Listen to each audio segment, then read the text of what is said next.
Well, I'm glad to see you again. Thanks for having me up. I appreciate it. Well, I appreciate you coming. That's the main thing. One of the great opportunities we had before when we talked was a little bit about your background and your childhood. But I'm lucky to have Gary here and help us fill out some of the things that maybe we missed before. One of them is, could you tell us a little bit about what you were doing in the audio world before you met Leo? Because there is a little bit of history of how you were involved with all of that before Leo showed up in your life. Well, it's kind of nebulous as far as I'm concerned, but I came out of the service. I spent 3 years in the service, and I came out of the service and almost instantly went to work for Francis Hall, which I didn't intend to do at all. I intended to stay vacant for at least 3 months and really got the deal over. That was on a Thursday morning. I went to work Monday morning. So And what were you doing for him? I was managing his parts business. At least I thought I was. He told me I was. And were you doing any sort of inventing or ideas about putting things together? Well, I had done a lot of that up to that time, and it was just kind of an ongoing thing with it, nothing serious. What do you think helped propel you into spending more time in the designing of audio? Well, I was just doing a lot of audio designing before then, even before the war, building amplifiers and mainly for record reproducing, because we didn't even know about guitars at that time. Was there any application for those amplifiers other than radio or records? Not that I recall, no.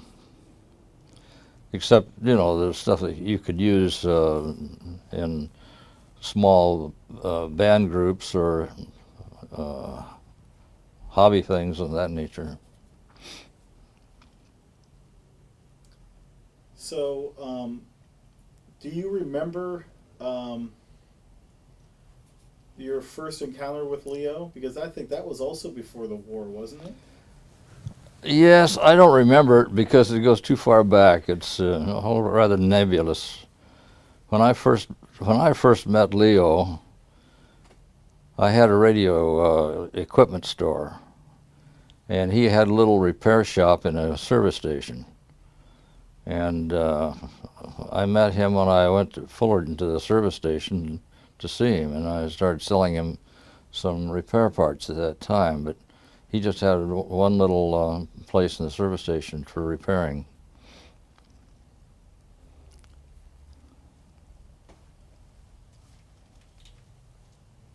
Tell me a little bit about what you know about his background leading up to that store that he had. I don't know much about Leo's background, really. I never did try to find out. He went to school over in that area, and he he got interested in radio and audio and was messing around in it. That's all I know, actually. When I met him and got acquainted with him, he was a one-man radio shop.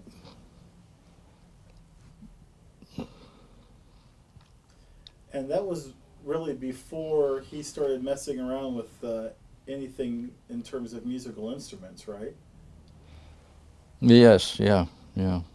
That was before the That was war. before the war. Right. Did he serve in the war?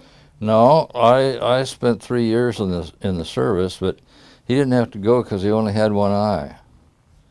He lost his eye somewhere along the way, and so he stayed out and messed around with the junk that he's making with, he's fooling with at the time.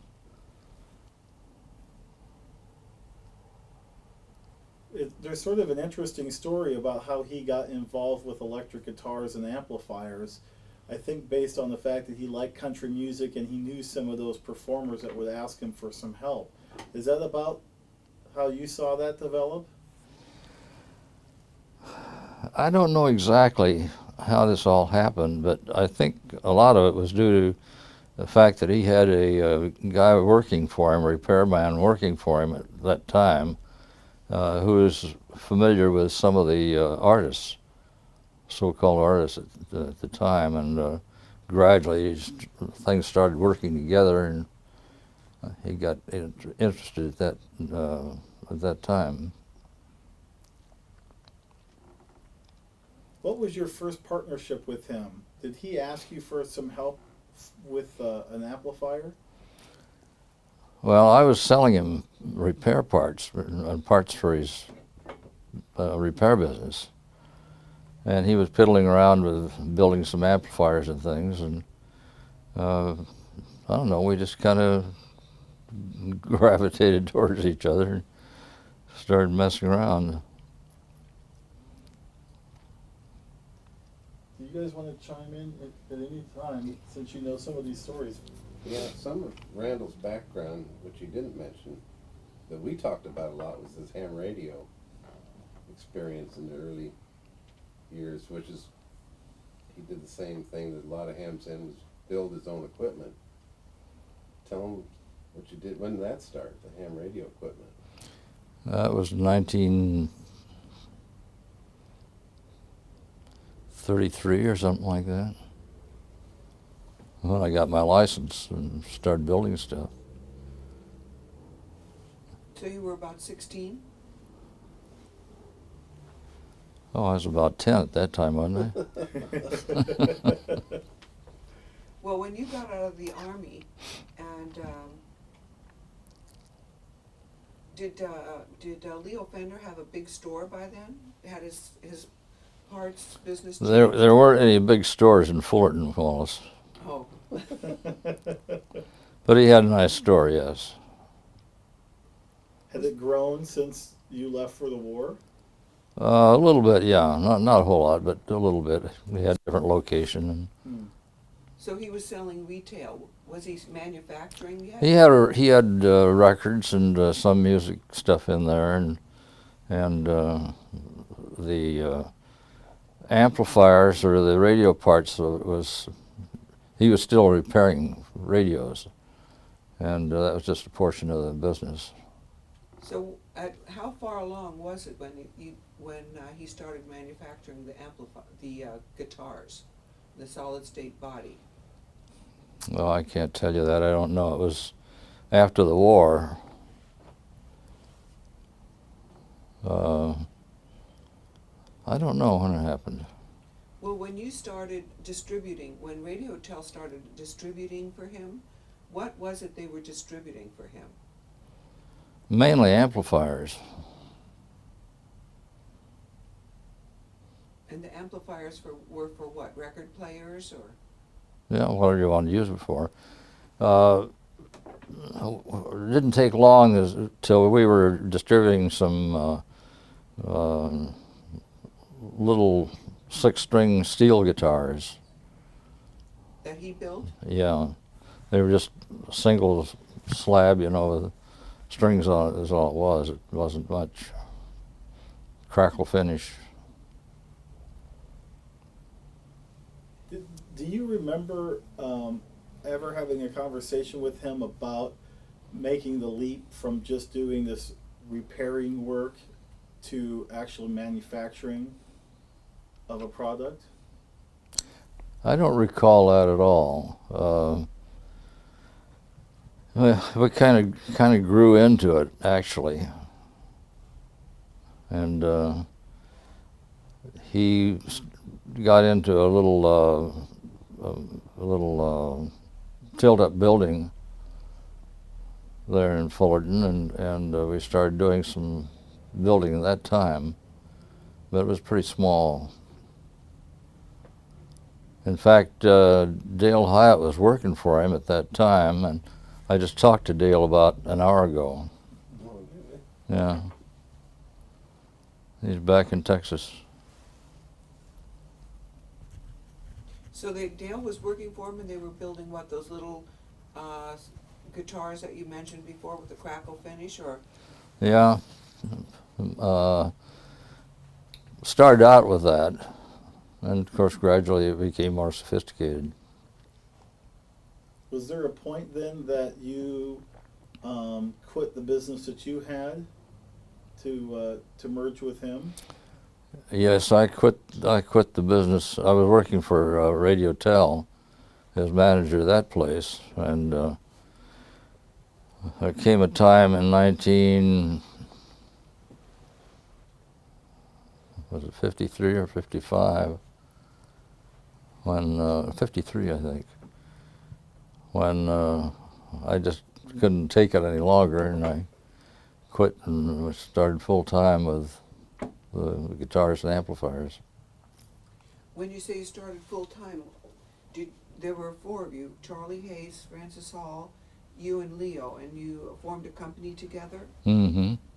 to distribute what Leo was manufacturing? Mainly, yeah. Did you distribute for anyone else? We had some other things that we picked up, but they were just knickknacks that fitted into the music business. Okay, and then Charlie Hayes died? Yeah, he was killed at coming home from the factory one evening. So you bought out his wife? Yeah, well, we had an agreement at the time that I might say I was forced to honor, which was okay. And then I got rid of Francis Hall, and I just left Leo and I in the business.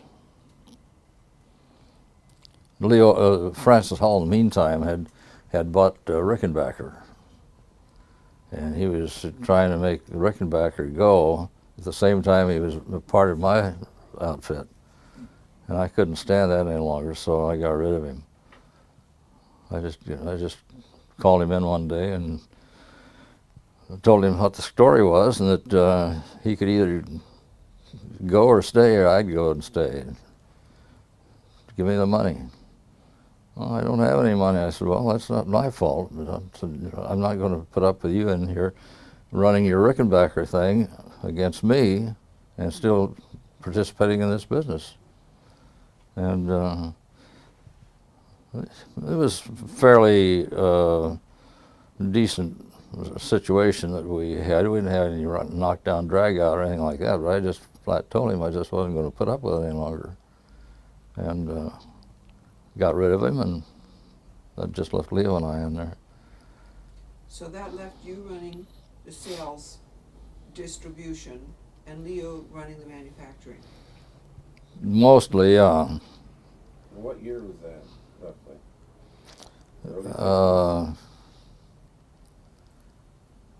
Gary, I don't remember. I think it was around 55. It had to be earlier than that, didn't it? When did you name the Stratocaster? 53. 53, so it had to be earlier than the Stratocaster. Well, whatever it was, I've forgotten It was what in the early dates are. 50s, maybe 50, 51, I think. Yeah. It wasn't that early. It had to be, Mr. Randall, if you named the Stratocaster in 53. Well, Is that when he named the Stratocaster? Do you remember? 54. I think it was 54. 54? They had Yeah. their 50th anniversary. Right. 50 and Oh, right, 54. okay. They had Telecaster out before that. And broadcaster And before that. Broadcaster. And then So- Newcastle. Yeah, so it had to be like the 50s, in 1950. Two. We could look up and see when Charlie Hayes died. That would tell us. He died in 53, I think. Okay, so that would put it about 52, 53. What was his role? I don't. Yeah, obviously. He was selling on the outside. There were four of them. He was working from here down through the south to Texas, actually. We only had about 4 guys outside at the time. What sort of guy was he? He was a gung-ho type of guy. He was pretty interesting guy, actually.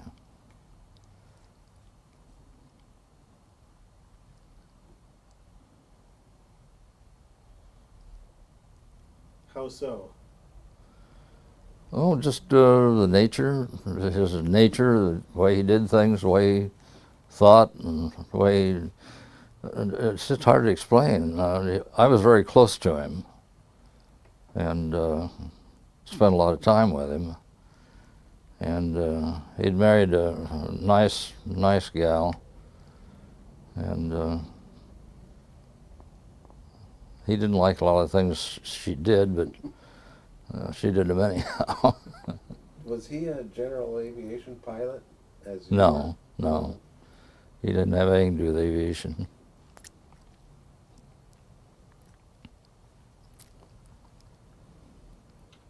So that left you and Leo, and you started moving ahead. Mm-hmm. You ran the sales, and how did that go? Leo got paid out of the manufacturing company, and you bought the stuff it cost, including his salary from him. Well, it wasn't a matter of me buying from him. Well, the Fender sales company. We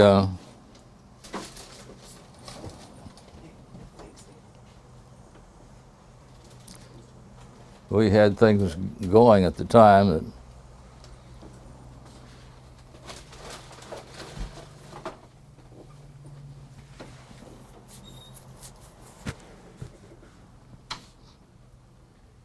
did you bring something, refreshments or something? I brought you coffee or something. Oh, good for him.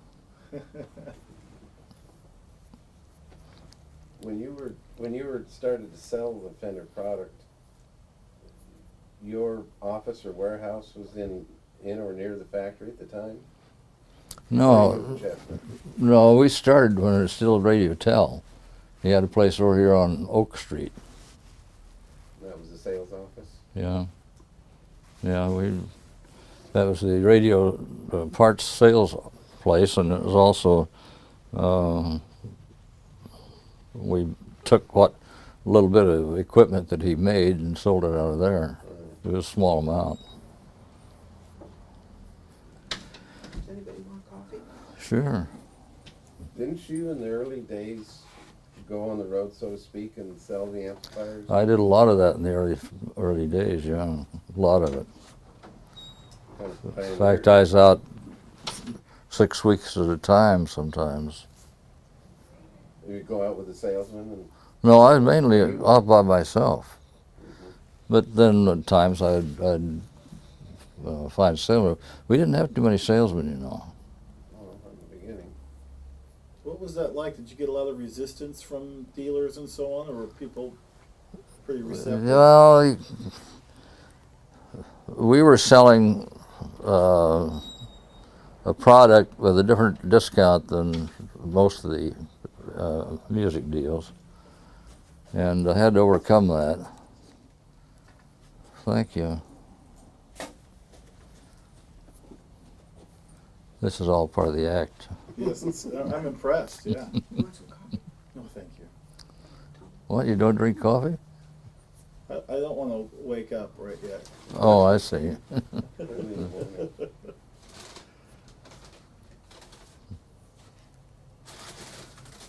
Tell me a little bit about the naming of the instruments, because obviously the Stratocaster was yours, and I'd like to talk a little bit about that. But before that, there was the Broadcaster and the Telecaster. Were you part of that? I named every one of the products we made except one, and there was a bass. I don't remember which one it was, but Leo wanted it called something. I don't remember which one it was even. So I said, okay, you can call it that. Precision bass? No, wasn't that? You named the Precision Bass, didn't you? Yeah. And I named every amplifier and every guitar and everything that we made. In the early days, a lot of the data that was compiled, I did the work on it. The advertising and the details and all the stuff with it was part of my activity. Leo didn't do any of that. In fact, he didn't do anything except stay in the back room of the factory. Well, you wrote all the ad copy and everything for the brochures and all that, didn't you? Yeah. Was it my understanding understanding that at one time you were having these little the contests to promote music with school kids all over the country? Well, I started a, I don't know what you call it, but we had a setup going where we put on shows at different places around the country. Amateur shows? Well, yeah. Well, you started Battle of the Bands too, didn't you? Yeah, did that too. In Hollywood or wherever it was. Where did the idea for the broadcaster come from? What were you thinking when you named the guitar the broadcaster? Well, I can't tell you that exactly. I don't know. He was doing a lot of work on radio stations, though.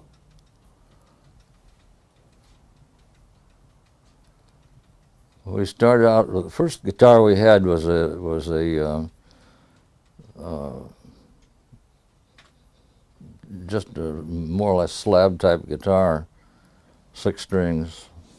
However, it was very good. It worked fine. And that was the Esquire, I think, wasn't it? Esquire's name has been with it forever. I don't know if that was the first one. I don't know if I think it was the first or not. I think it was that. We might have had a guitar around there without a name on it for a while. I don't remember. But I was promoting this and advertising it, and the Fred Gretsch Company got hold of me. They said, "Hey, we own that name, blah blah blah. Take it out." So I had to clean up everything and take it out. And I mean, we didn't have an argument or anything. I just said, "Sorry about that. I didn't know it," and cleaned it up for them. And then from that, I think I called it the broadcaster after that, didn't I? Esquire. I thought that was the broadcaster, Yeah, so it would be the Telecaster. Telecaster, I think, came. Well, it was a. I heard a story Saturday that Leo's intent to call it the broadcaster was to ride on the coattails of Gretsch Drum's advertising. I didn't have the. Where did they get that idea? Well, that was a story I heard. I didn't interrupt the presentation to tell him different. I never heard of such a thing. Yeah, right. You were unaware that Gretsch had a drum called the broadcaster? Did they? I don't know if they did or not. Yeah, they had one, I think, as early as 35 or 36. Did they? No, I wasn't aware of it. They had a guitar that was called the broadcaster or something like that. Drum. Huh? It's the drums, Mr. Randall. Drums, yeah. And they spelt it they spelt With a K. K-A-S-T-E-R instead of C. Is that what they made all the fuss about? Made him change the name? Well, Mr. Randall was agreeable to it anyway. I seen the letter and it was no big deal. Well, we weren't trying to steal anything or do anything like that. We just wasn't aware that there was a problem. When they called my attention to it, I said, "Fine." We just knocked it off right there. That's the end of it. And that's where the Nocaster came from. The what? The Nocaster was That's a result of that, wasn't it?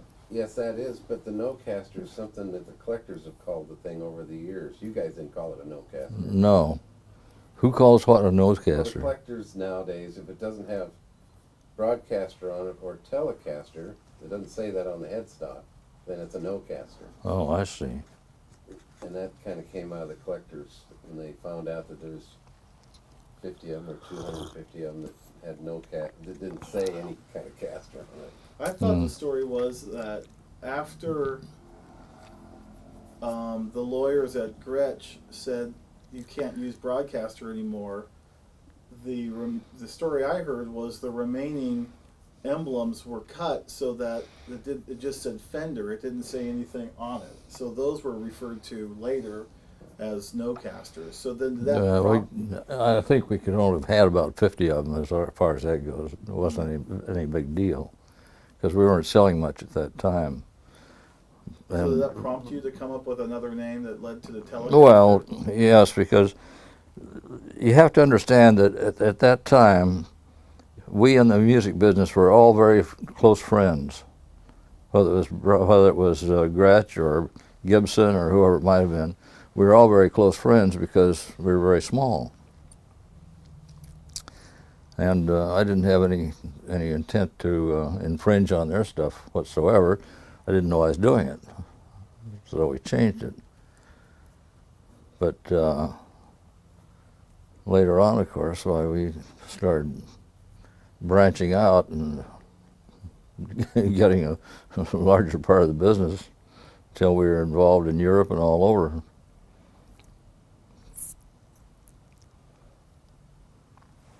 So is the Telecaster a direct result of some correlation between television?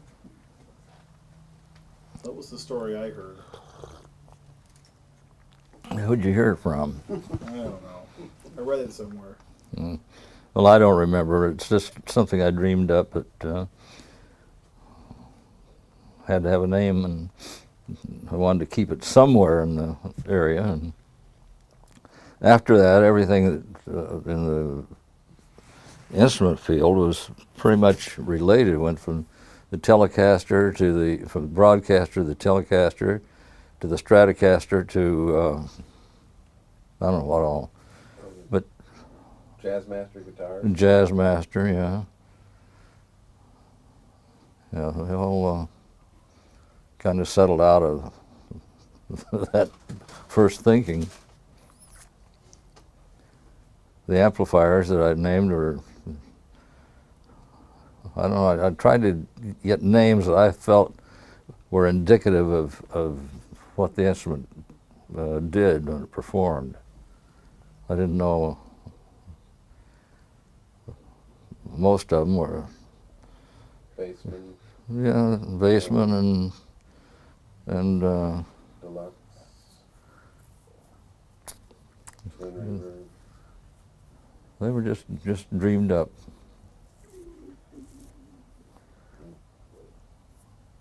Our competitors at the time were coming up with some terrible names, I thought. They were awful.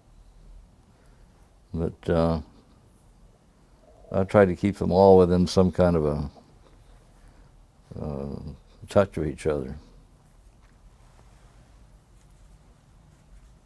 Was there a particular event or a moment where the Stratocaster really became its own, really became as popular as it had? Well, I don't know what you mean exactly, but the guitar itself just grew, continued to grow, and I think it's probably one of the biggest selling guitars now in the country. But we built other guitars, later guitars, but they didn't catch on nearly as well as the Telecaster. They were good, nothing wrong with them, but they just didn't have the mystique that the Telecaster had. Was the Jazzmaster, I'm looking at one on the wall there, were they quite a bit more money retail than, let's say, a Stratocaster at that time? No, a little bit, but not quite a bit. It may have been $100 or something like that, I don't know. I've forgotten what the prices are on those things. Well, I guess when I was asking the question about the Stratocaster, if you would contribute things like Buddy Holly playing on the Ed Sullivan Show, you know, as a way for people to have gotten knowledge about this instrument, or Jimi Hendrix or other popular performers who utilize the instrument. Well, possibly, but I don't know, because those guys weren't all that popular at that time. You know, they're a lot more popular now that they're gone than they were when they were playing, because that type of music was just coming up at the time, just getting introduced. And Buddy Holly and his group, they were fine, but you know, they didn't have that much exposure. And so same way with Jimi Hendrix now, they got more and more as they went along. They became more and more well known and bigger, but at that time they were not very big because that type of music was literally brand new. You had a lot of Western music up to that time. Most of our early stuff was, might say, centered in the Western field.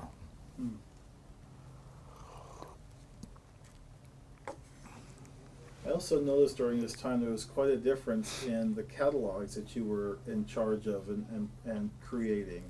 Tell me a little bit about that. That must have been an interesting process to see that change. What change are we talking about? Well, from this little flyer in the early days to a real slick color catalog with original artwork and things like that. Well, it was different. There's no question about it. We put out some pretty sophisticated catalogs later on, and pretty nice pieces of art almost. But when we were small, we didn't have enough money to do anything real big, and just we had to make go what we could, you know. As we progressed and got a little healthier, we got a little bit fancier catalogs. Did you commission those pieces of art? Most everything, yeah. Yeah, I think I was behind all of it. I can't think of any reason, anything else that might have been. I don't know. When you hired Bob Perrine, did he come as a photographer? Principally, yeah. Was he in charge of, what was his function on making those catalogs? Well, Bob had a lot of ideas, and he would talk to me about some of the ideas, and we'd talk back and forth, and you know, work something out. Because he was an artist and a photographer, wasn't he? Yeah, he was. Well, that must have been good to have that combination together to see how things could be possible. He was an outstanding man as far as that goes. It was very fine, very nice. In fact, everybody I had working for me at the time was pretty nice people. Gary came along later. So when you were working on those catalogs, Mr. Randall, did Bob Perrine come when you had more money for a bigger budget? Or was he like when you first started to expand a little? I don't remember Wallace, but he wasn't there in the early stages. When we got to be a little bigger and a little more sophisticated, he came along. What about some of the advertisements that you did? Was it a big priority for you to advertise in the early days with, like, I know Downbeat magazine? You were almost always on the back cover, things like that. Was this an important part of your advertising campaign? I thought so, yeah. Yeah, I thought so. No, I think it was. I think it worked out that way. What sort of exposure were you hoping for on advertisements like that? Well, we knew that the situation was such that the magazine itself usually only 2,000 or 3,000 printed, you know. But at least they went to the people that were interested in that type of thing. And gradually, of course, they got bigger and bigger, and we got into some pretty sophisticated type of deals that way. We started selling overseas in 1950, somewhere in the 1950s. I don't know, the first time I went to Frankfurt was early in the 50s, and we started selling in Europe, all over Europe. I made 26 or 27 trips to Europe on behalf of the product. After I sold the company, I still continued to go to Europe as long as I had the Randall company. But as I say, I ran into like 27 trips over there. I was over there a lot of other times besides that, but that was just for the Frankfurt trade fair. What are some of the famous people you met with, like the Beatles, Sonny and Cher? I don't remember Wallace. I can't remember those people. There's thousands. There's a million of them, Yeah. yeah. Yeah, I had a meeting with the Beatles in London, at their place in London. Paul McCartney was there, and eventually John Lennon and his wife showed up. What a weirdo she was. Jeez. But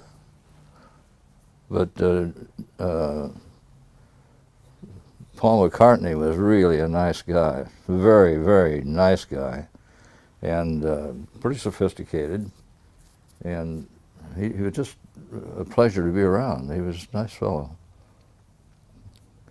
We talked a long time before the others showed up, and it was very enlightening.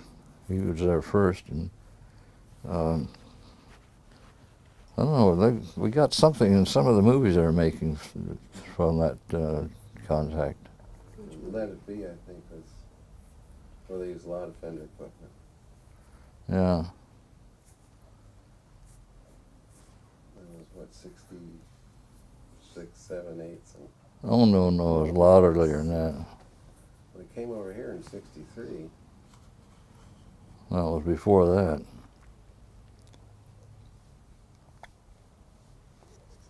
They weren't over here at the time that I was contacting their office in London. But when did what's his name get killed? Oh, 1980. that's, yeah. Oh, was it in the 80s? No. Dad, she was a weirdo. Oh, What was your experience with her? Why do you say that? oh, just getting close to her there in London, and she was just a weirdo, you could tell. They came in, she was kind of out of it, two of them. And Paul said something like, what the blankety blank are we doing here anyway?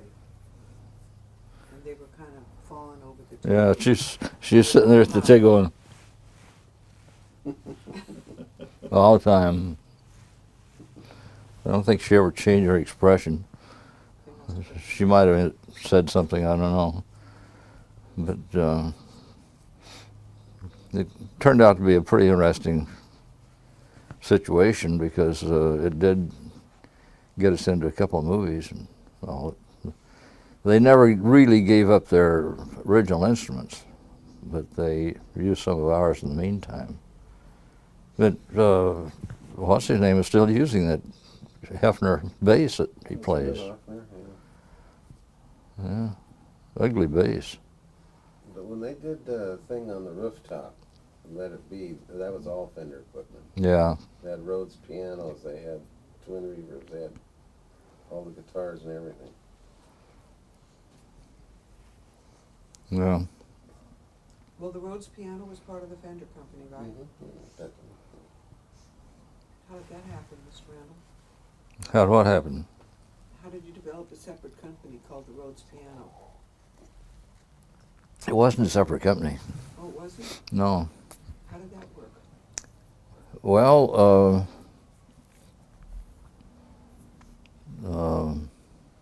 Harold Rhodes. Harold, yeah. Harold Rhodes came to work at the factory, and he had this background. He was a piano player, piano teacher actually, and he had developed this electric piano, and we continued to work on it and develop it. And in fact, we'd still be doing it if I hadn't stopped it, because Harold never was satisfied with what the results were. And finally, I was over there one day, and the piano was fine, it played fine, and everybody loved it, you know. And I said, look, we've gone far enough for this thing. I'm not going any further. We're going to stop right now and knock it off here and start making them. Okay, if that's the way you feel about it. And I said, well, that's exactly the way I feel about it. I'm not going to put up with this any longer because it was costing me a lot of money at the time. And we stopped, put them into production, we started selling them like crazy. And they really were a different type of sound, but a good piano. Was he sort of hard to get along with? Who? Harold. No, he was very docile, very type of nice guy. He was strange. He was a musician. He went up to Portland or someplace on some kind of a deal where we were having a show, and he'd forgotten his keys or something. Instead of having them set up there, he got on an airplane and came back and got them. Went back. I mean, that was the kind of guy he was. But he was a real nice man, very nice man. And in fact, he just passed away in the last year or two. Did you find it different or, to advertise and sell the organs when you were so used to, or the piano when you were so used to selling guitars? Not really. No, we started doing the same thing with the pianos we did with the guitars, advertising them and doing things with them, popularizing them. And I didn't feel uncomfortable with them at all. It worked out fine. I think the only other real electronic piano type that existed was Wurlitzer. Was that was that in competition with the Fender Rhodes? We didn't even know it existed.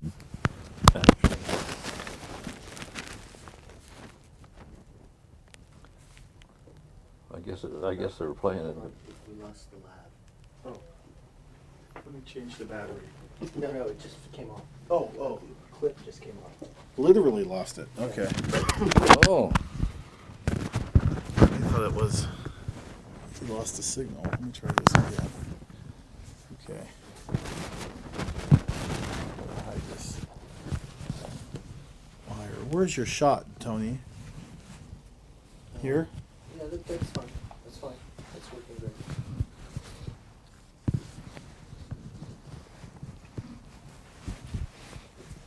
How I look now, okay? Yeah, fantastic. So you didn't know about the electronic piano that Wurlitzer was making? Well, I knew about it, but it wasn't a factor as far as we were concerned.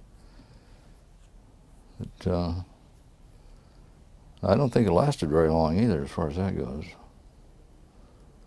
The Rhodes piano had such a unique sound all its own. Yeah, it had a very, very, very definite sound that. When you heard one, you knew it was a Rhodes. Do they still play them anywhere? Yeah. Oh, yeah. You hear one every once in a while. And the touch was a big important thing too. Did he spend a lot of time on little details like that, Harold? He spent a lot of time. He spent all his time on it, in fact. But he was a good man. He was a nice guy. Did you work with him after the Fender Rhodes came out? What do you mean after Did it he came? try to develop other products? I don't recall he developed anything else, but he was still working on the product after it came out and trying to improve it. What happened to the Rhodes piano when you sold it to Fender? Did they take To CBS. CBS? I mean, Don't ask me those questions because that's too trying. They were such a damned idiot outfit that I couldn't even answer questions like that. Was it apparent that they weren't as musically inclined while you were in negotiations to sell the company, or did that all come out afterwards? That all came out afterwards. When they were dickering with me to buy the company, they were gung-ho about everything, and they were the first 2 years that I ran the company for them. It worked out pretty well. And then they got all these idiots that they had working back there in New York, started finding excuses to come out to the West Coast. You know, big trip. It just screwed up the whole detail. And, you know, we ran a very tight ship, very tight. Leo was a very, very conservative type guy. And after he got out of there, they came out and we must have had 3 or 4 times the number of guys in the factory that we had before, I mean in the engineering part of it. Because they were doing things that were just plain stupid, absolutely stupid. And, you know, I couldn't talk them out of it because, oh yeah, well, we're a big company and we've got to be able to do this, blah. Well, finally it made me sick at my stomach. Did you then regret it? I don't know that I regretted it, but I sure hated what had gone on with it. I almost doubled the sales the second year of this CBS deal, and then it just started going to hell because I just don't think that I had the feeling for it and all that I had before, because these guys were a bunch of idiots. You know, nice enough guys individual, but when it came to something like this, here they're coming out of the broadcasting business and sticking their nose in the music business. They didn't know a thing about it. And it was just disgusting. how did the manufacturing go after they took over? Who was running the plant? Well, I was running the plant. You were running the plant? Well, you can say that, but I had Harold, what name? Fullerton? No. White? Bale? No, Freddie? no. White? What was the guy's name? I know his name wasn't, well as I know my own, I guess. What's Freddie's last name? Travaris? Traveris? Yeah, he died. Who was the head man at the factory over there? Cox? No. Oh, no. Shoot, no. shoot, No, Bill Schultz? No, that's way after. yeah. In 65? Well, even in 60 even. He'd been there a long time running the factory. Running it with Leo. So you have the same fellow? Wasn't there. Mm-mm. Yeah, well, I had the same guy, and we were good friends as far as that goes. And he was a little strange, but he was very ambitious, very hardworking, and we got along just fine. So the only area they really screwed up was the accounting and the R&D, CBS. Keep going. Do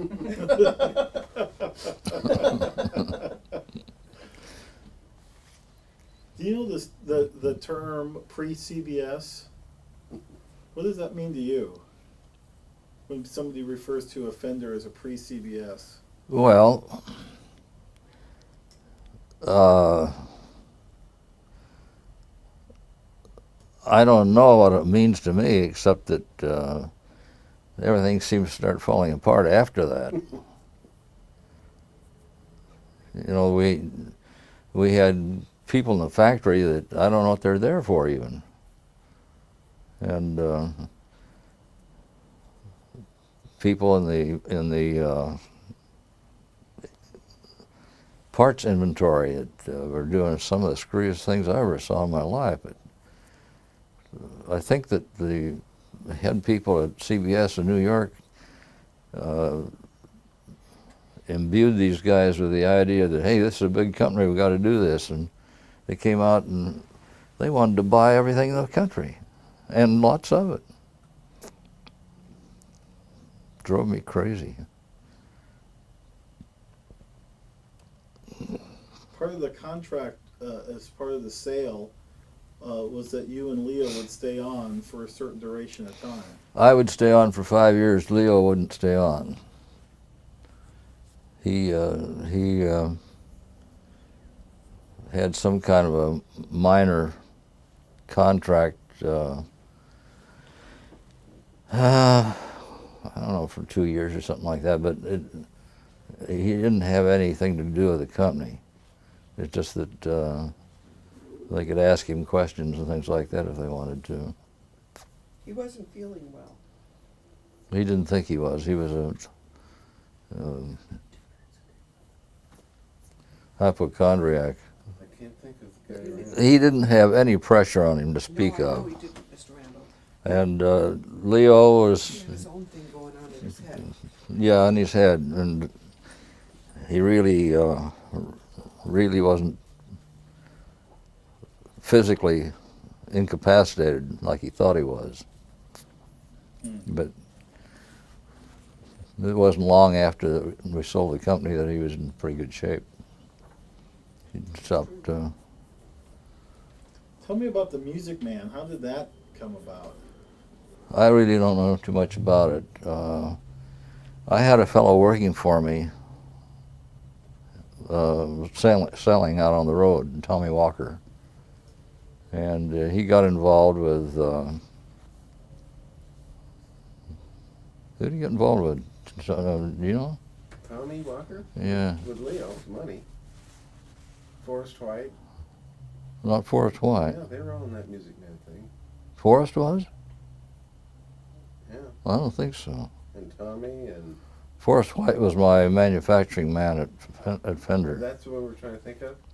No, Music Man. Yeah. But was Forrest White running the plant when you sold it to CBS? Yeah, Yeah, that's who it was. Okay. Okay. yeah. But Forrest White and Tommy Walker got together with this company, Music Man, and when they needed money, they went to Leo Fender. So Yeah. I was working for Leo at the time, Hmm. and he bailed them out. Were you a part of that? No, I was still running the Fender plant. Hmm. And Leo couldn't put in enough money, and then he started G&L. And so they were out, and they went on, hooked up with, what's this, Ernie Ball. Wasn't it Ernie Ball? G&L? Yeah. No, Music Man. Music Man. Yeah, didn't Music he? Man was... Hooked up with Ernie Ball because they still needed more money. Right. Yeah, but then Ernie took it over and just makes bases now, which is fine. Mm-hmm. Well, And then there's G&L that... They're down in Huntington Beach, aren't the they? Beach guys got that. Someplace? BBE. BBE. but Mr. Fender lost interest in the Music Man and went into the G&L. Well, he cut the money off and Yeah. because they're losing. So that's when they hooked up with Ernie Ball. Well, Leo and Charlie got into fracas, and in fact, either Charlie Hayes? yeah, no, Tommy Walker. Tommy Walker. Tommy Walker. Tommy Walker. And one of them went over the desk after the other, and I don't remember which one it was. They got this deal going, and that was about the end of the Music Man thing. We brought up George Fullerton's name here. What are your thoughts about him and his role? He didn't have a damn thing to do with anything, but he'd sure like to make people think he did. He worked in the factory, And he was a close friend of Leo's, actually. But he just didn't have the stamina to do the things that it took to be done, and most of us kowtowed to him and gave him all kinds of opportunities, which never turned out very well, but that's the way it was. And he was a good friend, kissing around with Leo all the time. So, but he just worked in the factory. He was just a mechanic. He had no background in it at all. Didn't play guitar. Didn't know the one end of the guitar from another. Now then, when we folded up the factory, he went in and he picked up a bunch of the junk that was in the trash cans, and apparently he's making quite a deal out of it, as far as I know. But I haven't had anything to do with Forrest for a long time, years. George. George, you mean George? George, yeah, George. He was a nice guy. I liked him, but he just turned kind of strange after a while. Well, he's laid claim to some things, such as the color, the color of red that you guys used and things like that. He didn't have a thing to do with any of that. I was the guy that brought all that together, and the guy that wanted something and got it. You know, he may have had something to do with it in the factory when it happened. I don't know. But as far as the colors or the entertainment that went with it, he didn't have a thing to do with it. That's the thing that really gripes me, because he set himself up as being a big man in the factory over there, and he didn't have a damn thing to do with anything, actually. Do you have similar feelings about Billy Carson, or is that a different? Billy Carson doesn't have anything to do with anything. He didn't know anything. He was a country western guitar player is what he was. And he came to work for Leo in the factory. First of all, he's having Leo fix his guitar. And then he got to doing some work for Leo, working Leo in the factory, and like a damn fool, I put him in charge of the deal in Nashville. And because he did have a certain amount of latent knowledge of the guitar works, and so we had a guy in Nashville, and he got murdered, and so I put Carson back there, and I think he's still there. I think.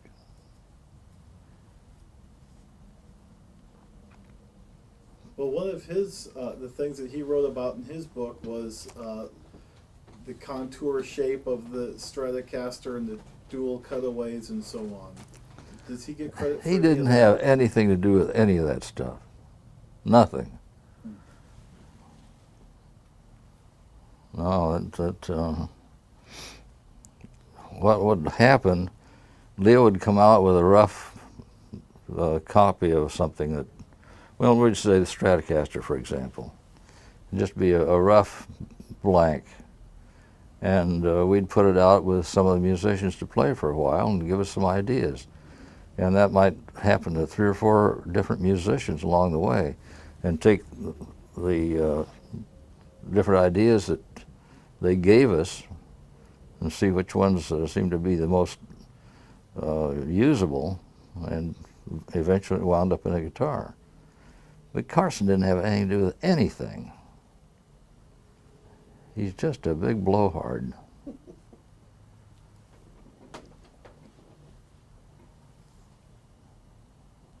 Trying to change the subject a little bit, Fred Tavares, what are your thoughts about his contributions? Freddie was a very nice guy, very nice, and a very good musician. And I can't tell you much about his contribution because I don't know that he contributed anything. I'm sure in working, see, he was working with Leo and doing everything that Leo wanted done mechanically. And I'm sure that he had plenty of opportunity in between times to express his opinions to Leo and ideas to Leo. But that was it, period. But he was a very nice guy, very capable. He was from Hawaii, wasn't he? He was Hawaiian? He's Hawaiian. I don't know if they're in Hawaii or not. Hmm. He had a brother that was a musician too, and he had a pretty good band around that played. But I don't know about their early beginning. Hmm. Freddie was really a nice guy.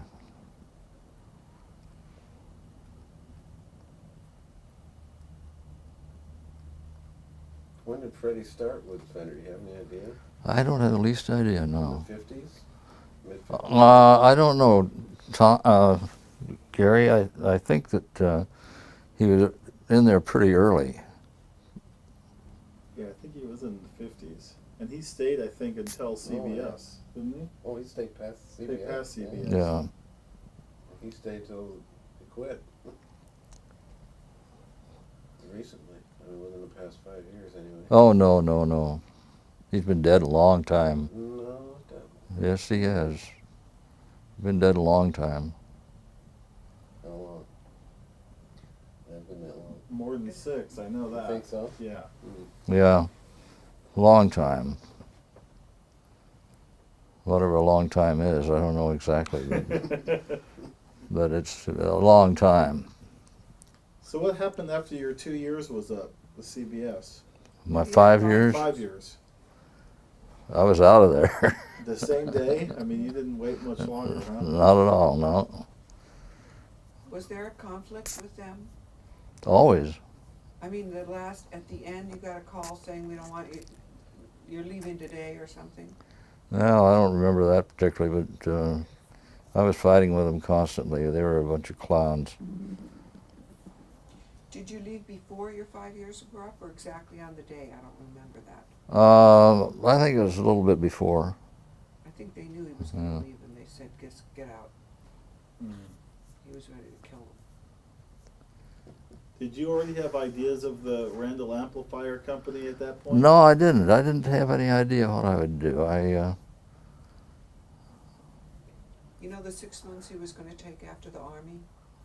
Well, then he took them then. He took about a year to think over what he wanted to do. This time, get it right. What did you do during that time? Not much. Played golf?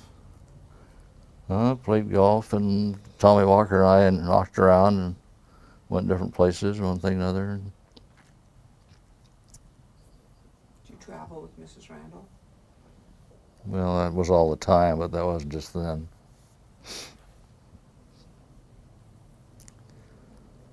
But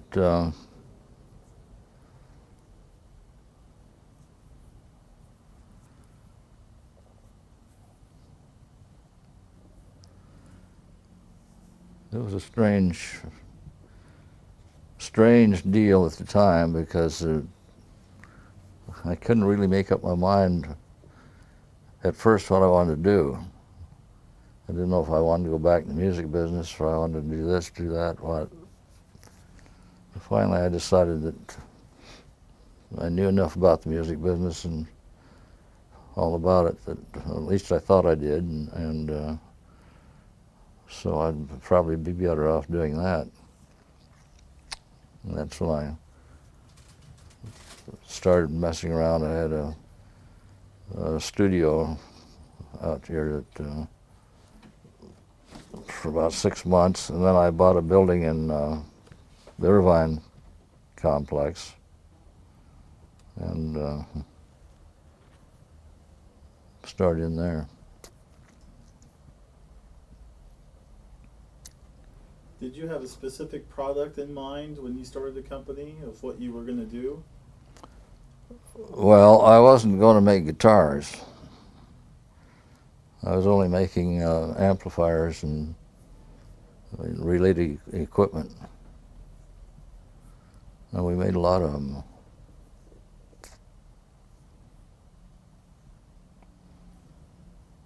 Well, we've been talking a lot about the Fender name, but the Randall name certainly gained a great reputation too. How do you remember that developing? Well, I don't know that I can actually answer that because I don't know, except that I knew a lot of people and we sold a lot of product, and I sold it all over the western part of the world, and I was unfortunate enough to get an engineer that didn't know his tail end from the hole in the ground.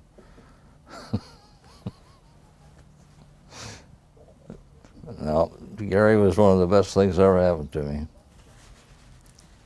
He's a really fine engineer and knows his business, and not only that, he's a musician, and I won't hold that against him. But we got along and get along very well. When were you first hired? 1970, but Wow. a couple of years before that, at least a year before that, I had a small shop where I repaired amplifiers and especially Fenders, because there was a lot of those, many of those. PV was coming along, and I was working a lot of PVs. This is like 1968 to 69. I get a call one day from Don Randall on the phone. I just old Sunday service. He says, Gary? I said, yeah. He says, this is Don Randall. And I had never spoken to Don Randall in my life till that day. And I about fell over my chair because I knew about him. And I knew some of his history, and I knew what he did for Fender. And I mean, this guy's big deal. Here he is calling me on the phone, you know.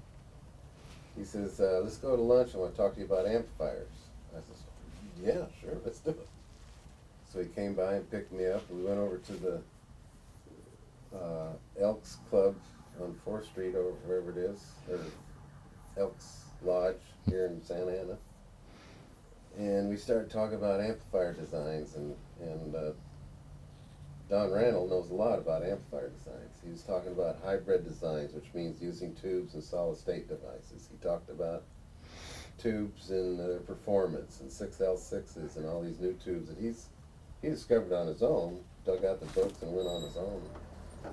And he wanted to know what my opinion was, and my opinion was, if Don Randall had anything to do it, I'm for it. You know?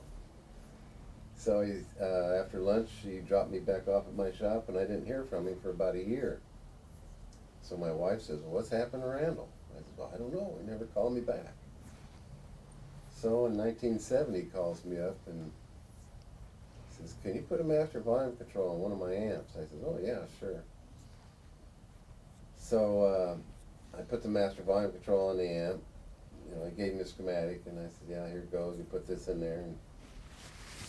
And I charged him $15 to do that.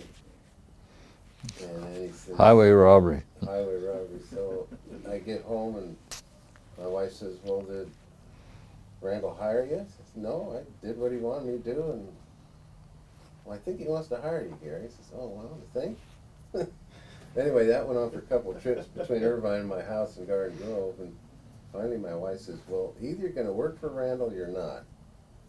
So go down there and ask him for a job if you want to work with him. I says, yeah, because every time we got together, we'd talk about amplifiers and tubes and these transistors, you know, and how many ohms and how many watts and all that stuff. I said, what'd you talk about? Well, tubes and transistors and stuff. So finally I says, well, I'd like to come to work for you. And he says, well, it's about time. And so I went to work for him. Had this big lab with all the latest equipment in it, the design equipment that I used. And about a month after I'm there, I get business cards made up. I mean, he makes them up for me. Real nice embossed business cards. It says, Gary Sunda, Vice President of Engineering. I go, whoa, you know, this is pretty heavy stuff here. That's just a kid in the back, you know, designing stuff. So I took one up to his office, this exact same desk sitting in his office, looking just like this. And I says, Randall, this is vice president of engineering. Does that mean I have to go to board meetings and stuff? You know, board of directors? He says, no, we just put that on there in lieu of a raise. So, and we've been friends ever since. That was in 1970, and that's when I met Wallace. She'd already been hanging with Randall for a little bit. Yeah, Wallace has been around me a long time. In fact, Keeping his money in order. she tells me how to walk and how to do everything. You know, I can't do anything without her telling me how. When to chew gum, when not to chew gum. Yes, true. I witnessed that one. What to eat. So then what happened with the Randall Amplifier Company? I think at the time, no one believed there could be a solid state amplifier. They all wanted tubes. Mr. Randall had it in his head that there could be a solid state one, and that people would go for it. And they kept saying it's never going to fly. And he just ran. There's still people feel that way. Oh, yeah. And there are people who can't believe it could be any other way. It's a big, but he ramrodded that through. Cost him. Well, we were able to make an amplifier that had the same characteristics as a tube amplifier. And Peavy and Fender finally ended up copying it yeah, after they poo-pooed it. That's how when you know you're good. Yeah. No, I'm going through a lot of photos recently of the Randall company, because I'm putting a Randall, I call it the vintage years, Randall amplifiers from 1970 to 1990. I left in 1990 and Randall sold the company in 88, roughly. So I'm compiling all this stuff, and I look at some of this equipment we designed. Man, did we do that? I mean, the obvious ones like the RG80 was very popular, and some of the other amplifiers, but some of these things, and I see them on eBay too, that we did way back in the 70s, and wow, that's pretty impressive. Did we do that? That particular design, or a stereo course, 120 watts, and all this stuff, and big PA systems and little PA systems, and all the stuff we did, and we got quite a bit of compliments. I know Randall and I both did, because there's some folks over at Fender we were very close with, like Roger Cox and those guys, and Roger, I'll see Roger this Sunday, as a matter of fact. But Roger, you go to see him Sunday? yeah, with drag races. Oh. Schumacher.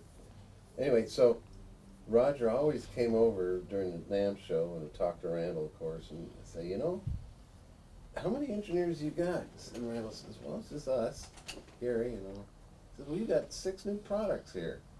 We're over at Fender, we only got 3 new products, we got 20 engineers, And Roger was always funny that way, but we got a lot done there for as small as our engineering department was. And good, solid products. Of course, Randall, every time we'd do a prototype, he'd stand right over my shoulder to plug it in, see if it really worked. I only had one that worked for his crack in all those years. He'd go away and say, well, you'll figure it out. He'd go away, but the product developed, and actually it was very similar to what Fender did with their product. There wasn't any 1 year, here's a major change in the amplifiers. It evolved. Like chrome corners became black corners, and Tolex became carpet, and our color trim, that changed 1, 2, 3 times in 20 years. And then when Randall sold the company in '88 to this guy, it was like when Randall sold Fender to CBS. It went like that. We don't talk about those years. We talk about the years before. But you were there 2 more years after he sold it, right? And you just did you witness that? I mean, Oh, you've been yeah. in those 2 years. The The oh yeah, decline? very much. I had the best job any guy with my capability could have. Working with Randall was design the stuff and all that. And I still had the best job working for the new guy, but he didn't have a clue what was going on. Randall knew, you know, if I had a schematic there, he knew what that was. This guy says, I know what that is. And he had some wild ideas that took the product, well, from my eyes, I had kind of not a fight with him, but one day, we were having a meeting, and he says, why don't we change the knobs from the black ones to red ones? I go, oh man, you know. And I said, that doesn't sound like the product evolving like we've done in the past. And he says, who do you think you are, an expert? I said, well, yeah, I wouldn't be doing this if I wasn't in this field, you know. And we didn't, well, we got along okay, but then one day he said that he ran out of money and had to get rid of me. And it was shortly after that, months, that it sold to Washburn. And then Rudy at Washburn, my name was on all the drawings and stuff, figured out who was behind all this stuff. And he calls me like the next day after Washburn gets it. Says, oh yeah, you're the guy, and we want you to revive this product for us a little bit here because we got it going. I went back and met with Rudy. He's quite a character. And it was really an eerie feeling when you go back and you're in Wisconsin in this room, and here's my desk, my file cabinets, Randall's equipment, and the stock room sitting there. It was really weird, you know. And I'd been gone about a year or so since that. They sold, I think, in '92. And so I redid some stuff for him, and I charged him money. And he says, you know, you charge us a lot of money to do this. I can get some kid down the street in his garage to do it cheaper. I said, you probably can. And then I didn't do anything with Washburn after that. That was '92, and this is '06, and they started importing some product. They put Randall on from overseas. I don't know if they build any of it in the States anymore. I'm not sure. Don't quote me on any of that because I don't know. And I think the name is starting to come back a little bit. They've got some product out there now. That took them a long time. It took them another 10 years to get it from zero back. But in our heyday, working with Don Randall and Wallace and the crew we had a very loyal crew. Very little turnover in the company. That's because they're all overpaid. They're all over. He paid us something we couldn't believe. But, is it a disappointment to you, Don, to hear about the Randall company sort of going down the way it did after you sold it? Well, it was a little disappointment, I think, but I didn't let it bother me. I just erased it out of my mind and let it go. Well, he'd already been through it once with Bender, so he was a pro by then. Right. And he knew the guy who bought it was not with it. I mean, just right after he bought it, he did some of the strangest things, had arguments over, tried to go back on his word several times, so we knew right off the bat it wasn't going to make it. He was a real screw. We didn't know what during the process it wasn't going to make it. He posed as a person who was sophisticated business-wise, but as soon as he took over, we knew it was all a posture. He really didn't have what it take to run a company like that and keep it going. He had no knowledge of amplifiers, and his business knowledge was skeptical. He moved the Tolex. I mean, he moved things back and forth and lost so much money just moving things back and forth. Didn't think things through before he did them. in the first couple of years, he wasted over $1 million, just gone, and buying product that was never used, and moving the wood shop back to Wisconsin and moving it back here. Just very inefficient in the way he tried to run things. I tried to maintain my department, order, and do what he wanted, but it was tragic what he did. But we had a lot of fun doing it. All these musicians up here that we dealt with, great people to deal with. They're kind of goofy when they're on stage, but they're regular people when you meet them. And when I first started with it, the the direction of where the amplifiers were going was more to the country market, like Randall did with Fender. Mm. And I didn't know many of these country folks, but they were pretty loyal. And as time went on, in the mid-'80s, we got more in the rock market and competed right face-to-face with Marshall and those guys. And competing with Peavy was tough because his amplifier was always $100 or less than ours. So our salesman got that thrown at him all the time. The Peavy's 400, yours 500. What's the deal? Well, listen to him. Oh yeah, now we hear. And not Peavy, but you know, we always had that competition there. Fender was just starting to come back at that time, and when 1985, when Schultz and the gang bought it, Mm-hmm. they started with nothing essentially too, Mm-hmm. and built it back up to where it's a $380 million company now. Yeah, they're really big now. Really big. Yeah. Roger's retired, and Bill Schultz is retired, but they worked their butts off. for Bill 20 years. Schultz, I understand, is not very well. Yeah. Haven't heard any. I'll see Roger. Well, Roger, I don't know if Roger will know it either. I'll see Roger Sunday. Well, But- when you sold Randall Instruments, you weren't very well. You had 3 surgeries. Boom, boom, boom. Well, Gene just got shingles too. Yeah, and Mrs. Randall wasn't feeling well. You wanted to get out of there. You weren't well. Is that right? I know you don't remember that, Have I changed? but have you changed? He was still playing golf 2 or 3 times a week. Well, that's changed because I haven't played golf now for 3 years. So Really? It's a stroke. One thing that we didn't cover last time that Wallace thought that we should is your family. Isn't that right, Wallace? You want to talk a little bit about your kid? Kids. Got 2 sons and a daughter. I want to know the one. His oldest son, Don, was the number 2 man at the atomic energy plant up in San Francisco. Livermore. Livermore. More labs.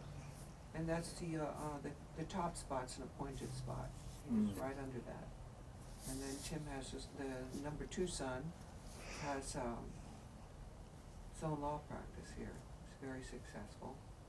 And In fact, he's playing golf in Hawaii right now today. Tim is? Yeah. Well, good for him. Well, the idiot. He goes over there on Thursday. And he's coming back on. Going to be home on Monday, went for golf. just for 2 days of golf. What kind of a deal is that? Sound like something Even I wasn't that nuts. Did he go over with some friends or something? Yeah. Oh, No wives. no wives. Oh, No he came back wives. too early then. And his daughter has her own business in where what's the name of the city she's in? San Juan Capistrano. Capistrano.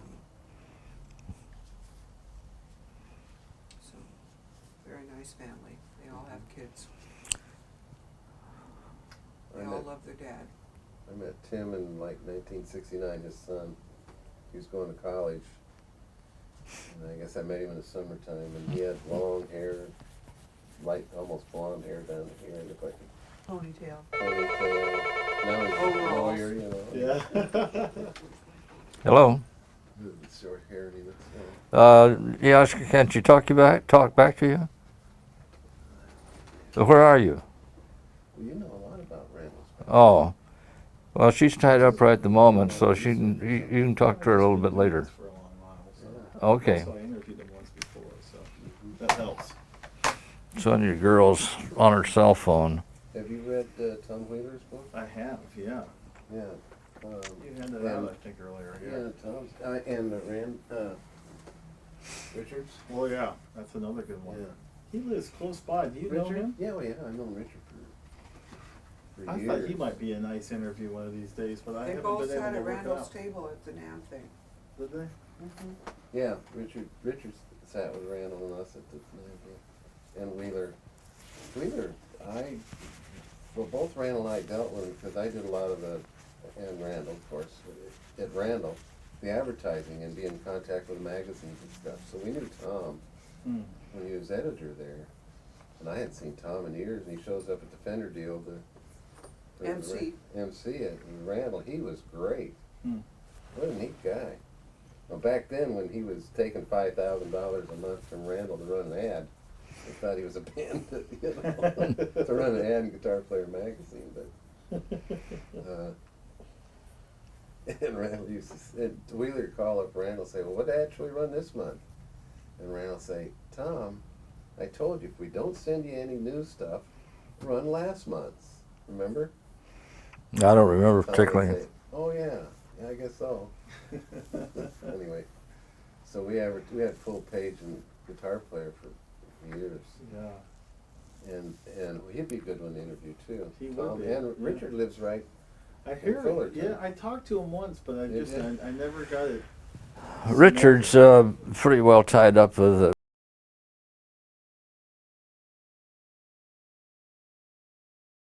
I have his- I He have wants his to be phone number if curator you of want. that. Oh, okay. Yeah, you can give Richard his phone number. I know Richard likes talking Where to does you. Wheeler live? Oregon, I think. Yeah, where? Oregon. His cards, his cards. are Since good. when? Since Yeah, he left Guitar Player and started writing books, Really? so I understand it. I guess. Maybe it may. I'm not sure. I have his card here. Well, he's at the University of Oregon. Here, you can copy down his, Yeah, thank you. I'd like to do that. uh, In Eugene. yeah, his card he gave me. I didn't know he was that far away. Here's mine. Do you have one? Thank you. Yeah, I do. I'll switch it. Is there anything else you guys want to cover? I think we've covered everything I was hoping for. What do you? Last time you asked him about certain musicians. And you I got a thought list that of- worked out pretty yeah. well last time, don't you? Maybe you could rerun that and see if some of them, see how it goes this time. Do you remember the names of any of them? That's what was cut off on mine. Because it was so soon after a stroke last time that some of them he didn't remember that you asked him about. Most of them I've forgotten completely now. Well, I think There were some people of that them- you had already interviewed. Right. Well, I asked him about some of those today. The Oh, well, I the was only gone. other ones I'm thinking about were some of the ones at these guys. No, but And he Randall. didn't really have too much involvement on Actually, those Bill artists, or did he? Acton and I worked with these guys Okay. most of the time. And Acton, if you talk to him, he can tell you every word they discuss. And Oh, really? He's got a memory. Oh, no He'll kidding. tell you all kinds of stuff about it. He's working for Fender. Yeah, he's working for Fender now. But Vivian is a great guy, just a super person. He and his wife restored an old house in Hollywood. He's with Def Leppard now. And this is really neat people, great guitar player. Michelangelo, he's kind of a wacky guy with Yeah. a goofy guitar there. Oh, CC DeVille, now there's wacky there. CC. Did you have much interaction with any of those guys? Well, not really. Knowing them is one thing, but I didn't do any work with them or anything like that. Bill did most of the stuff, and then when they come to the factory, I dealt with them. Tina Turner, didn't she use some of that Oh, stuff? yeah. Yeah. That's on the new website. Yeah, she and Hank were at the factory one time, and Were they? yeah, Tina? yeah. I can. And he was a real screw. He was nice enough to me. Well, he wound up in Yeah, he ended up in jail. yeah. But CC she's a super Yeah, super gal. Yeah, she was a really neat gal. Just a super gal and a great entertainer. Yeah. Another gal that was really nice is Dolly Parton. Yeah, Dolly was nice. She's just a sweetheart. Hmm. Her band played our stuff, and we went over to NBC to get some photos of them, and she was hanging out. She was just as nice as she could be, and very gracious. And so we had a poster printed up about this big, about that size of Dolly, and the band in back of her. And a couple of months go by, and her manager called us up and says, well, we see you got a poster out with Dolly Parton on it. Says, well, yeah. Says, well, we'd rather you didn't do that, or you can pay us $30,000 and you can run the Dolly poster. And we said, oh, well, we're not going to pay $30,000. So that was just after she got a new manager. And the new manager was looking out for every nickel, I guess. Mm. But she was very nice. So we gave the dealers all the posters, and that was it.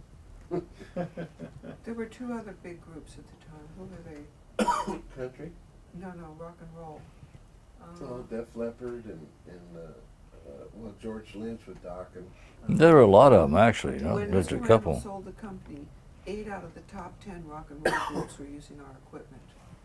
Dimebag Darrell. We're still using him. What about the Chili Peppers? Were they? Not And that I know What of. was that? I never done That macho group that borrowed the RV. Bill Acton got the RV for them at the NAMM show. I can't remember the names. Bill would know all those guys. There were a lot of But famous the guys. They're still well known. My kids knew Yeah. them all. I didn't know any of them. but you asked Randall about selling if certain people back then helped sell the guitars. I don't know what happened with Fender, but I'm sure that Richie Val or the guys that played back then, like Dick Dale, still plays that Right. old thing that he had. I know it helped us by doing this at Randall, having these guys as endorsees. And George Lynch with Doc and I still talk to him once in a while. He's moved back to California. He's on tour right now. Who's he with now? Just the Lynch crowd is what he calls them. Is it? He's Lynch not mob? Lynch mob, right. He's a crazy guy. Nice guy. He's funny. He'd come down to the lab and it'd be just the two of us who'd just talk like this, you know, he's a regular guy.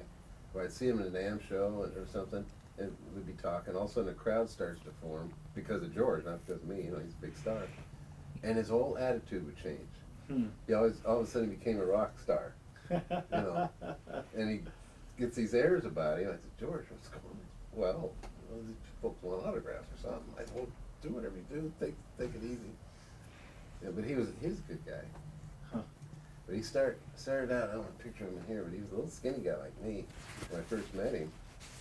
And then he started working out a lot, working out with weights. And then I lost track of him for a few years. And a couple of years ago, saw him on TV, and he looked like Arnold Schwarzenegger. He's all buffed up, you know. Like, whoa, George.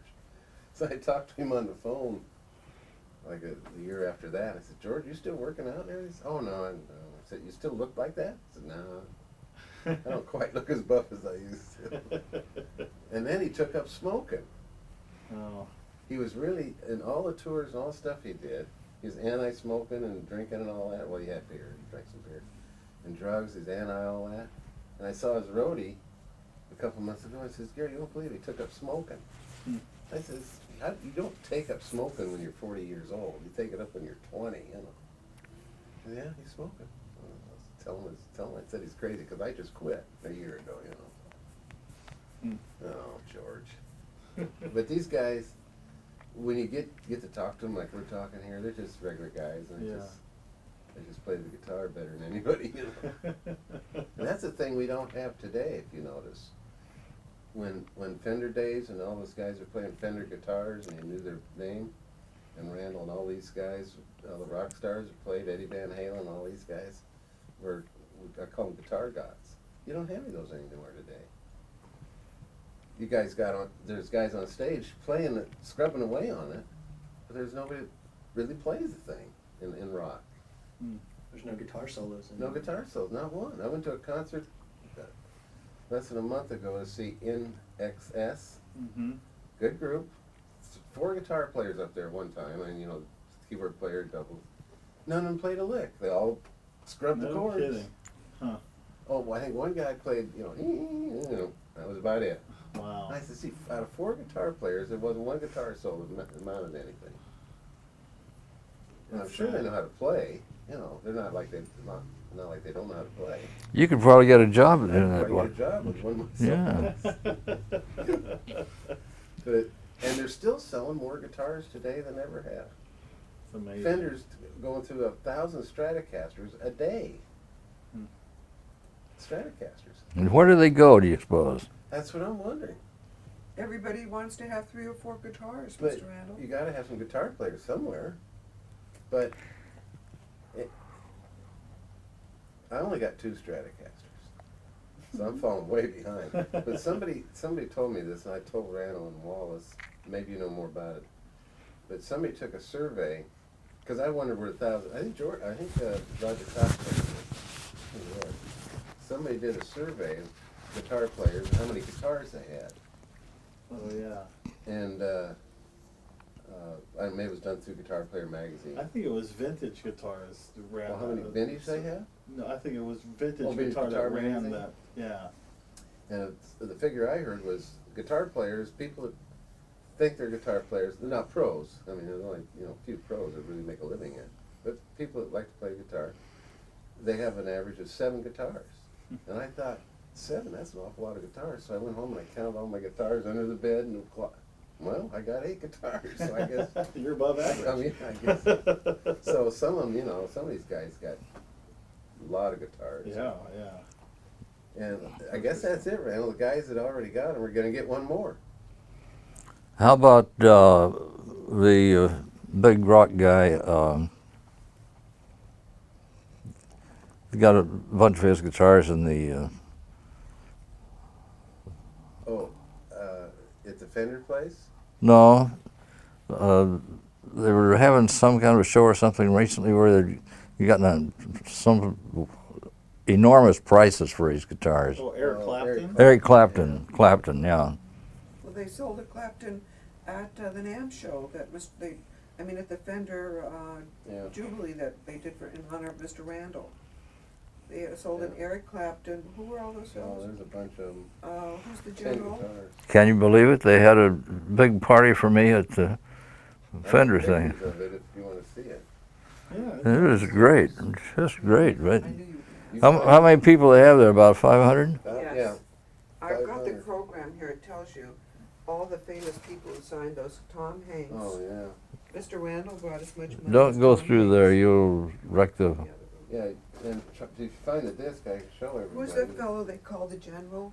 No, The not the general. boss? The boss. Who's that? Bruce Springsteen. Yeah, Springsteen. he He signed signed one. one, which he never does, And and these then Stratocasters are going for 40, 50 grand a piece. Wow. this Well, one went for over up. 100,000. Randall was there, and Wallace and I, and they had a special room that Randall and his family could stay in, to socialize. And they brought one of the guitars up there for Randall to sign. And it was sitting in front of me, and I'm looking at it, and the finish on it looks really crappy. It's silver, and it looks like it's been sanded with some like 220 or 400 sandpaper. You can see sanding lines in it. Oh, it doesn't look too hot. And I talked to the guy, the photo, what's his name, Dave. Dave, it doesn't look too hot, so don't worry. After Randall signs it, they go back to the factory and clear coat them, then they buff them up. They look great. I look, yeah, now I get it. And I'm sure they do. They took the guitars, they were all assembled, and Randall signed them, and all these other guys. In that dull finish, then when they clear coat it, it's there forever. Right. So, Smart. yeah. Wow. So I'm sure they look like $1 million when they get done, but they didn't look very good before they put the clear on it. Who else? What was the name of that group all 4 signed? He was there. Oh, the Eagles? The Eagles, Yeah. they signed one. Who else? Come on, there were 10 of them. Yeah, We should I think remember there's them some all. non-guitar players too that got involved. No, only Tom Hanks. Tom Hanks was the only one? Only one, and Randall. I talked to All the rest Debbie were famous. day before yesterday, and 2 of the guitars they returned. 2 of the people that bought these guitars for 50 grand said, I don't really need this guitar, and gave it back to her so she can auction it again. And left the them money keep there. money. I left the money there. Boy, those guys are crazy, aren't Yeah, they? they buy a lot of rich folks, Randall. Jeez. Well, your guitar went for 12,000 or something. 22. 22,000. Tom Hanks went for 23. That really pisses me off, You should have asked, you should have 10%. bid on it yourself and add another 1,000 to it. He was worried he'd get stuck with it. I got stuck with it, but I got it.